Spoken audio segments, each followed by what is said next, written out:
ನೀನು ಹೋಗ್ಲಿಲ್ವಾ? ನಾನು ಎಲ್ಲಿಗೂ ಹೋಗಲ್ಲ, ಇಲ್ಲೇ ಇರ್ತೀನಿ. ನೀನು ಈ ಥರ ಎಲ್ಲ ಹೇಳಿದ್ರೆ ಕೇಳಲ್ಲ. ನಿಮ್ಮ ಅಪ್ಪಂಗೆ ಫೋನ್ ಮಾಡ್ತೀನಿ ಇರು. ನಮ್ಮ ಅಪ್ಪಂಗಲ್ಲ, ಅವ್ರ ಅಪ್ಪಂಗೆ ಫೋನ್ ಮಾಡಿ ಹೇಳಿದ್ರು ನಾನು ಇಲ್ಲಿಂದ ಹೋಗಲ್ಲ. ನಿನ್ನೋಣೆ ಬರ ಇರು. ಸಂದೀಪ, ಹೋಗಿ ಹುಷಾರಾಗಿ ಬಾಗಿಲು ಹಾಕೋಣ. ಇಲ್ಲಿ ಕಳ್ಳರ ಕಾಟ ಜಾಸ್ತಿ. ಸರಿ, ನೀನು ಹುಷಾರಾಗಿ ಹೋಗ್ಬಿಡು.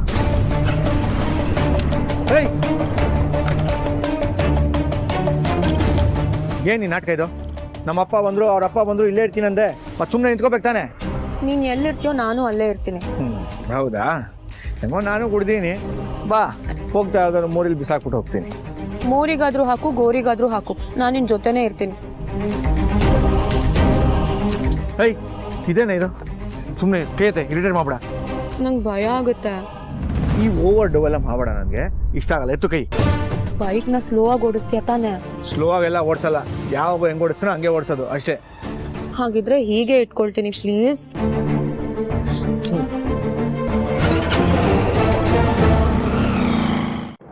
ಇವತ್ತಿಂದ ನಿಮ್ಮ ಪಾಲಿಗೆ ಬಾಗಿಲು ಯಾವಾಗಲೂ ಮುಚ್ಚೇ ಇರುತ್ತೆ.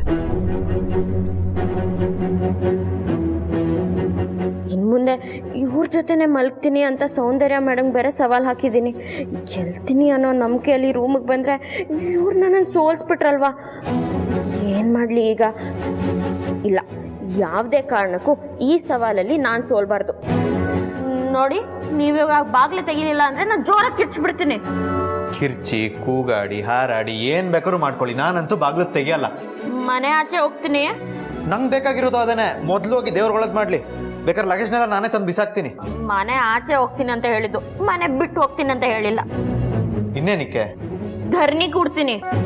ಧರಣಿನಾದ್ರೂ ಕೂಡಿ, ಬೆರಣಿನಾದ್ರೂ ತಟ್ಟಿ. ಬೇಡ ಹಸ್ಬೆಂಡು, ನನ್ನ ಕೆಣ್ಕಿ ತಪ್ಪು ಮಾಡ್ತಿದ್ದೀರಾ. ಆಮೇಲೆ ಆಗೋ ಅನಾಹುತಕ್ಕೆ ನೀವೇ ಹೊಣೆ. ಅದೇನಾಗುತ್ತೋ ಆಗ್ಲಿ, ನಾನು ಫೇಸ್ ಮಾಡಕ್ ರೆಡಿ ಇದ್ದೀನಿ. ಆಯ್ತು, ಈಗ ನೋಡಿ ನಾನು ಏನು ಅಂತ ತೋರಿಸ್ತೀನಿ.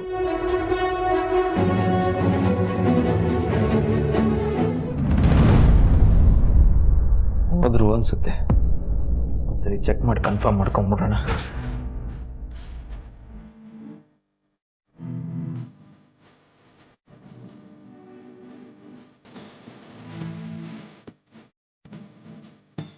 ಸದ್ಯ ತೊಲಗಿದ್ರು. ಯಾವುದಕ್ಕೂ ಲಗೇಜ್ ಬ್ಯಾಗ್ನ ಆಚೆಗೆ ಹಾಕ್ಬಿಡ್ತೀನಿ. ಬೇರೆ ಅದನ್ನೇ ನೆಪ ಮಾಡ್ಕೊಂಡು ರೂಮಿಗೆ ಬರ್ತಾರೆ.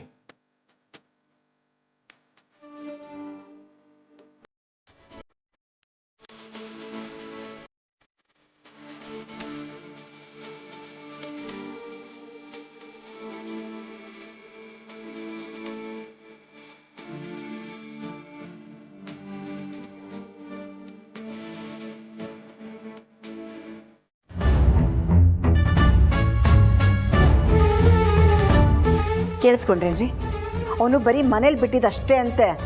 ಅಷ್ಟೇ ಆಗಿದ್ರೆ ಆ ಹುಡುಗಿ ಇವನ್ ಹಿಂದೆ ಕೂತ್ಕೊಂಡು ಭುಜದ ಮೇಲೆ ಕೈ ಇಟ್ಟು ಅದೇನೋ ಲಲ್ಲೆ ಹೊಡಿತಿದ್ಲಲ್ಲ, ಯಾಕೆ?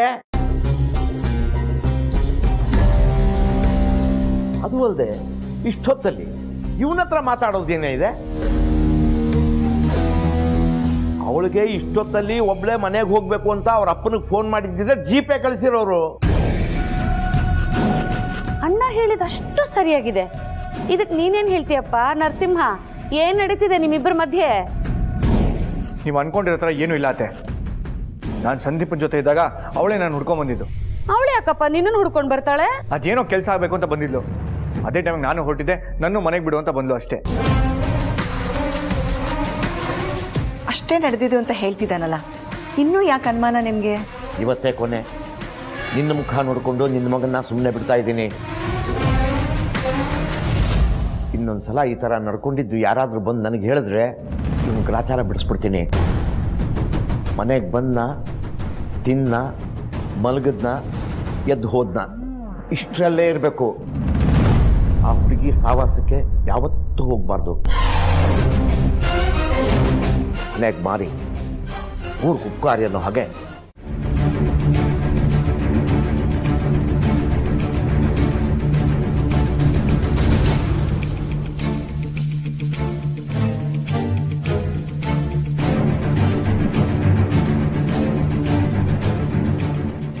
ನನ್ನ ಹಸ್ಬೆಂಡು ಅವ್ರ ಅತ್ತಿಗೆ ಆ ಮಾತು ಕೇಳಿ ನನ್ನ ರೂಮಿಂದ ಆಚೆ ಹಾಕ್ಬಿಟ್ಟಿದ್ದಾರೆ. ಏನು ಮಾಡಲಿ? ಸೌಂದರ್ಯ ಮೇಡಮ್ ಹಾಕಿರೋ ಸವಾಲ್ಗೆ ನಾನು ಗೆದ್ದು ನನಗೂ ಶಕ್ತಿ ಇದೆ ಅಂತ ತೋರಿಸ್ಲೇಬೇಕು.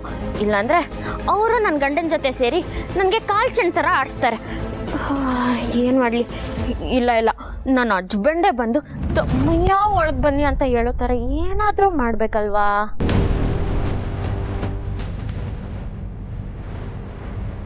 ಕರೆಕ್ಟ್, ಇದೇ ಸರಿ, ಹಾಗೆ ಮಾಡ್ತೀನಿ. ಪಾವಗಳ ಬೀಸಣಿಗೆ ಬೀಸೋ ಮಾಯಾವಿ ನೀನು, ನಿನ್ನೊಸಿರ ಧ್ಯಾನಿಸುವ ತೀರಾ ಸಾಮಾನ್ಯ ನಾನು. ಆಕಾಶದಲ್ಲಿ ನೀ ದೀಪವಾದೆ, ಇರುಳಾಗಿ ನಾನು ನಿನಗಾಗಿ ಕಾದೆ. ಈ ಮೌನಕ್ಕೀಗ ಮಾಧುರ್ಯವಾದೆ, ಇನ್ನೋನು ಬೇಕಾಗಿದೆ ಒಳವು, ಇನ್ನೋನು ದೀಪ, ಏನಮ್ಮ ಇದು? ಇಷ್ಟೊತ್ತಲ್ಲಿ ಎಲ್ಲಿಂದ ಕೊಂಡು ಯಾಕೆ ಹಾಡ್ತಾ ಇದೆಯಾ? ಸಂಸಿ ಮಾವ, ನಿಮ್ಮ ಮಗ ಆಚೆ ಬಂದ್ಬಿಟ್ಟು ನನ್ನನ್ನು ಕರ್ಕೊಂಡು ಹೋಗ್ಲಿ ಅಂತ ಈ ತರ ಹಾಡ್ತಿದ್ದೀನಿ.